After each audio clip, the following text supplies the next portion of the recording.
জমকালো আয়োজনে তালাই ছাত্রদলের নেতা আব্রাহাম রাছেলের জন্মদিন পালিত।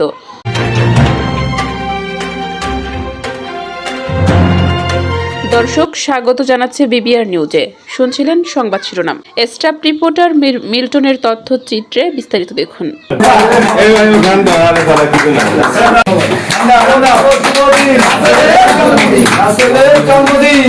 সাতক্ষীরার তালা উপজেলায় সোমবার 20 এপ্রিল সন্ধ্যায় ছায়াবীতি সামাজিক সংগঠনের কার্যালয়ে আনন্দঘন পরিবেশে তালা উপজেলা ছাত্রদলের যুগ্ম আহ্বায়ক নির্যাতিত ছাত্রনেতা আব্রাহাম রাছেলের জন্মদিন উদযাপন করা হয়েছে।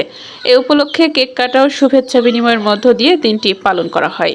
অনুষ্ঠানে উপস্থিত ছিলেন তালা উপজেলা যুব দলের যুগ্ম আহ্বায়ক ও ছায়াবীতি ক্লাবের সভাপতি মোহাম্মদ সাইদুর রহমান সাইদ, অবসরপ্রাপ্ত আর্মি সদস্য বিএনপি নেতা মোহাম্মদ শামজেদ, সমাজসেবক ময়েজ মাতব্বর, জগন্নাথ বিশ্ববিদ্যালয়ের সাবেক ছাত্র দলের যুগ্ম সাধারণ সম্পাদক মেহেদী হাসান সাগর, তালা সদর ইউনিয়ন স্বেচ্ছাসেবক দলের সিনিয়র সহসভাপতি শাহিন সর্দার, তালা সরকারি কলেজ ছাত্র দলের সভাপতি মোহাম্মদ সোহাগ হোসেন, তালা সদর ইউনিয়ন ছাত্র দলের সভাপতি মোহাম্মদ সিদ্দিক হোসেন, তেঁতুলিয়া ইউনিয়ন ছাত্রদলের সিনিয়র সহসভাপতি রিপন মোড়ল, শ্রমিক নেতা মুসা, যুবনেতা লিটু, কবির আহমেদ, আরাফাত ও রাজসহ অন্যান্যরা। অনুষ্ঠানে শুভাকাঙ্ক্ষীরা আব্রাহাম রাছেলের সুস্বাস্থ্য, দীর্ঘায়ু ও উজ্জ্বল ভবিষ্যৎ কামনা করেন।